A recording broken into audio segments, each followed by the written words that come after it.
जो व्यवहार आपको दूसरों से पसंद ना हो, ऐसा व्यवहार आप दूसरों के साथ भी ना करें। आप ही अपना मित्र और आप ही अपना शत्रु हैं, क्योंकि स्वयं का पतन और उद्धार दोनों आप पर निर्धारित करते हैं। गीता में भी कहा गया है, जो इंसान किसी की कमी को पूरा करता है वो सही अर्थों में महान होता है। गीता के अनुसार जिंदगी में हम कितने सही हैं और कितने गलत हैं, यह केवल दो लोग जानते हैं, एक परमात्मा और दूसरी हमारी अंतरात्मा। जब तक शरीर है तब तक कमजोरियां तो रहेंगी ही, इसलिए कमजोरियों की चिंता छोड़ो और जो सही कर्म है उस पर अपना ध्यान लगाओ। किसी का अच्छा ना कर सको तो बुरा भी मत करना, क्योंकि दुनिया कमज़ोर है लेकिन दुनिया बनाने वाला नहीं। सच्चा धर्म यह है कि जिन बातों को इंसान अपने लिए अच्छा नहीं समझता उन्हें दूसरों के लिए भी प्रयोग ना करें। मन अशांत है और उसे नियंत्रित करना कठिन है, लेकिन अभ्यास से इसे वश में किया जा सकता है। मन की शांति से बढ़कर इस संसार में कोई भी संपत्ति नहीं है। कोई भी इंसान जन्म से नहीं बल्कि अपने कर्मों से महान बनता है। गीता में भी लिखा है, जब इंसान की ज़रूरत बदल जाती है तब इंसान के बात करने का तरीका भी बदल जाता है। सदैव संदेह करने वाले व्यक्ति के लिए प्रसन्नता ना इस लोक में है ना ही कहीं और। जो मन को नियंत्रित नहीं करते उनके लिए वह शत्रु के समान कार्य करता है। गीता में कहा गया है, कोई भी अपने कर्म से भाग नहीं सकता, कर्म का फल तो भुगतना ही पड़ता है। मनुष्य अपने विश्वास से निर्मित होता है, जैसा वह विश्वास करता है वैसा वह बन जाता है।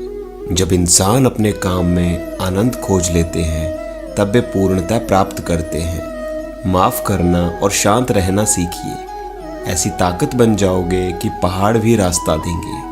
इतिहास कहता है कि कल सुख था, विज्ञान कहता है कि कल सुख होगा, लेकिन धर्म कहता है अगर मन सच्चा और दिल अच्छा हो तो रोज सुख होगा।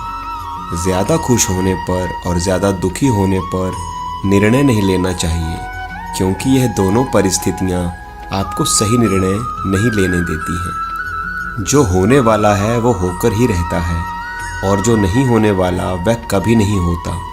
ऐसा निश्चय जिनकी बुद्धि में होता है उन्हें चिंता कभी नहीं सताती। जिस मनुष्य के पास सब्र की ताकत है उस मनुष्य की ताकत का कोई मुकाबला नहीं कर सकता। ना तो यह शरीर तुम्हारा है और ना ही तुम इस शरीर के मालिक हो।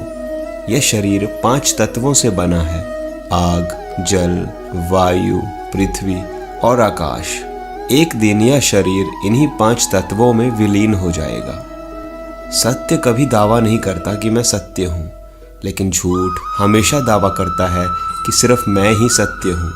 सही कर्म वह नहीं है जिसके परिणाम हमेशा सही हों, अपितु सही कर्म वह है जिसका उद्देश्य कभी गलत ना हो। जन्म लेने वाले के लिए मृत्यु उतनी ही निश्चित है जितना कि मृत होने वाले के लिए जन्म लेना। इसलिए जो अपरिहार्य है उस पर शोक मत करो। धरती पर जिस प्रकार मौसम में बदलाव आता है उसी प्रकार जीवन में भी सुख दुख आता जाता रहता है। जब जब इस धरती पर पाप, अहंकार और अधर्म बढ़ेगा तो उस विनाश का पुनः धर्म की स्थापना करने हेतु मैं अवश्य अवतार लेता रहूँगा। केवल व्यक्ति का मन ही किसी का मित्र और शत्रु होता है। परिवर्तन ही संसार का नियम है। एक पल में हम करोड़ों के मालिक हो जाते हैं और दूसरे ही पल हमें लगता है कि हमारे पास कुछ भी नहीं है। वह व्यक्ति जो अपनी मृत्यु के समय मुझे याद करते हुए अपना शरीर त्यागता है वह मेरे धाम को प्राप्त होता है, और इसमें कोई संशय नहीं है। मानव कल्याण ही भगवत गीता का प्रमुख उद्देश्य है। इसलिए मनुष्य को अपने कर्तव्यों का पालन करते समय मानव कल्याण को प्राथमिकता देनी चाहिए। मैं उन्हें ज्ञान देता हूँ जो सदा मुझसे जुड़े रहते हैं और जो मुझसे प्रेम करते हैं। क्रोध से भ्रम पैदा होता है, भ्रम से बुद्धि व्यग्र होती है। जब बुद्धि व्यग्र होती है तब तर्क नष्ट हो जाता है। जब तर्क नष्ट हो जाता है तब व्यक्ति का पतन हो जाता है। जिस तरह प्रकाश की ज्योति अंधेरे में चमकती है ठीक उसी प्रकार सत्य भी चमकता है। इसलिए हमेशा सत्य की राह पर चलना चाहिए। हे अर्जुन, केवल भाग्यशाली योद्धा ही ऐसा युद्ध लड़ने का अवसर पाते हैं जो स्वर्ग के द्वार के समान है। अच्छे कर्म करने के बावजूद भी लोग केवल आपकी बुराइयां ही याद रखेंगे। इसलिए लोग क्या कहते हैं इस पर ध्यान मत दो, तुम अपना कर्म करते रहो। हे अर्जुन, क्रोध को जीतने में मौन ही सबसे अधिक सहायक होता है। जो मेरी शरण में आता है उसका कभी विनाश नहीं होता। हे अर्जुन, तुम निडर होकर यह घोषणा कर दो, जिंदगी में कभी उदास मत होना, कभी नाराज नहीं होना। यह जिंदगी एक संघर्ष सी चलती रहेगी, बस तुम अपना जीने का अंदाज न खोना। जो इंसान आपके बुरे समय में आपका भागीदार है, आपके अच्छे समय का सच्चा भागीदार वही है। हम अपने आप को भगवान के समक्ष अर्पित कर दें, यही सबसे उत्तम सहारा है और भय, चिंता और शोक से मुक्ति पाने का एक सर्वश्रेष्ठ मार्ग भी है। यदि आप चाहते हैं कि सभी आपसे प्रेम करें तो प्रेम की शुरुआत पहले आपको करनी होगी, क्योंकि प्रकृति का नियम है जो बोया है वही निकलेगा। उससे मत डरो जो वास्तविक नहीं है, न कभी था न कभी होगा। जो वास्तविक है वो हमेशा था और उसे कभी नष्ट नहीं किया जा सकता। व्यक्ति जो चाहे बन सकता है यदि वह विश्वास के साथ इच्छित वस्तु पर लगातार चिंतन करे। जो हुआ वह अच्छा हुआ, जो हो रहा है वह अच्छा हो रहा है, जो होगा वह भी अच्छा ही होगा। तुम भूत का पश्चाताप ना करो, भविष्य की चिंता ना करो, वर्तमान चल रहा है। आत्मा अजन्मा, नित्य, शाश्वत और पुरातन है। शरीर के नाश होने पर भी इसका नाश नहीं होता।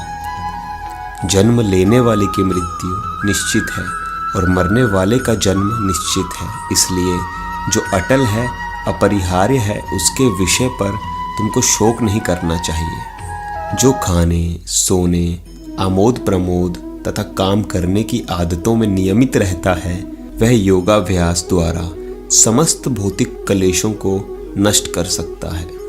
परिवर्तन संसार का नियम है। जिसे तुम मृत्यु समझते हो वही तो जीवन है।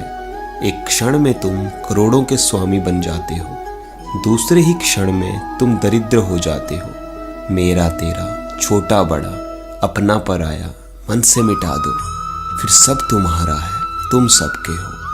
तुम अपने आप को भगवान को अर्पित करो, यही सबसे उत्तम सहारा है। जो इसके सहारे को जानता है वह भय, चिंता, शोक से सर्वदा मुक्त रहता है। जो कुछ भी तू करता है उसे भगवान को अर्पण करता चल। ऐसा करने से सदा जीवन मुक्त का आनंद अनुभव करेगा। व्यर्थ की चिंता क्यों करते हो और व्यर्थ में ही डरते हो? तुम्हें कौन मार सकता है?